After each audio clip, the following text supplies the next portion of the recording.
So the question really is, what's your threshold? Consequence, jot this down. Consequence does not drive our actions. Focus and decision do, but consequence, cheating on somebody, overeating, procrastinating, violence, people know what the consequences to those actions are before they do them. We, individuals, do things knowing the consequence ahead of time, but we do them anyway. Why? That stems back to our pain versus pleasure response. We're going to dive so deep into this into the workshop. Pain versus pleasure is driven from what one focuses on, what we think about. We think about the process, which creates pain, not the outcome, which can create pleasure. We are just born that way. We focus on the process, not the outcome. When we focus on the outcome we want, it generates more pleasure in the brain than focusing on the process it takes to get there. Think about when you were in high school or college or whatever and you were writing a paper. What is the pain in writing a paper? I can see it in the chat. Yeah, focus, which is hard for some people. It's boring and tedious. Worried that you won't do it well. You don't understand the process, don't know how to do it. So then you worry that you won't do it well. That's right.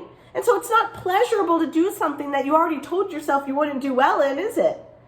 Well, what's pleasurable about getting it done early? If you were to get your paper done early, what's some sort of pleasure that you'll get? You'll be calmer, good, more accomplished. You won't dwell on having to do it. You won't beat yourself up. You'll feel more empowered and accomplished, yes. You'll feel that you have self-respect, awesome. It won't hang over your head as something outstanding that needs to get done. I see it in the chat, right. When you don't do it, what are the questions that you ask yourself? What is wrong with me? Right. What is wrong with me? Is that an empowering question or disempowering question? Is that a good question or a bad question? Bad, right? So now we ask a lousy question, and then we get a lousy answer that says what? Give me an answer. That I'm fucked up. That's right. What's wrong with me? That I'm fucked up. And then how do you act? Like a fuck up. That's right. So how do you change it all around? We change what we associate pain and pleasure to. Think of it this way. If you're waking up in the morning and you're thinking about working out, and you're going to get on a treadmill for 40 minutes, and you think of the process of, it's cold in my bedroom, that means I have to get out of bed and get out of my warm bed and put my clothes on and go down the steps and get on the treadmill, and what if I can't complete it for 40 minutes, and what if I this, I have so many other things I need to do, and I really should have stayed in bed because I didn't sleep well the night before, and I really need 8 or 9 hours a night to sleep, to really function in my day perfectly. If you focus on the process of getting on that treadmill, you're not going to do it, right? But if you focus on the outcome, what am I going to feel like if every day for a week I get on that treadmill? And that's going to create a little bit more pleasure. Think about money. People that want to create their own businesses, become entrepreneurial. Now they're working their full-time job and they think that they have to come home and work their part-time job. Even though working their part-time job will create so much financial freedom possibly, they still focus on the time spent having to do it, so they don't do it. They focus on the process, not the outcome, right? Why haven't people done things like this yet? Why haven't they changed? Because they haven't reached their threshold. Most people change when they reach their threshold, when they are desperate or inspired enough. That's what generates change. So even though something is bad for you, you haven't reached your threshold. When you reach your threshold, you take action. That's when people change.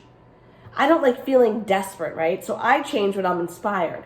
But most change when they're desperate, when they hit the threshold. So what if the threshold is so far down their life that it's already a mess? Then what? Write this down. Raise your standard and shorten your threshold. Raise your standard and shorten your threshold. You can't change your threshold without raising your standard. Somebody says 200 pounds is no longer my standard, it's 175 pounds, and then eventually 150 or whatever your healthy weight is for you. When you actually raise your standard and build a belief around it, you'll do that, right? Because it all spirals down to your internal belief system. Because if you know the outcome and you still don't change, it means you don't really believe you can. That's the truth, right? People say, I can't do it. How many times have you said that? I can't do it. That's not for me. That's not who I am. That creates more pain because you've already told yourself the outcome would be negative which equals pain, and therefore the process is going to be even more painful, and your brain is designed to keep you out of pain, so you do nothing, and that too is painful. And until that gets painful enough, you won't switch. You have to shorten your threshold, raise your standard, and then build belief that you can do whatever that you wish to occur to be done. And how? Find someone that's already done it before, who's accomplished accomplished whatever it is that you wish to accomplish, and then work with someone like me or another coach or whomever that can teach you how to leverage those tools. This is exactly one of the processes that we're going to work on during the workshop.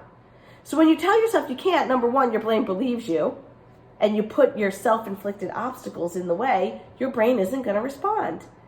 If you believe that in life you drew the short stick, you will live your life as a person that always gets the short end of the stick. It's a victim mentality. That's not the case. Even if you did draw a short stick, it's not your entire destiny. People make their limited beliefs their destiny. Stop living as a victim of your short stick mentality. You can change this all around. It's simple. It's not easy. It's not quick, but it's really simple.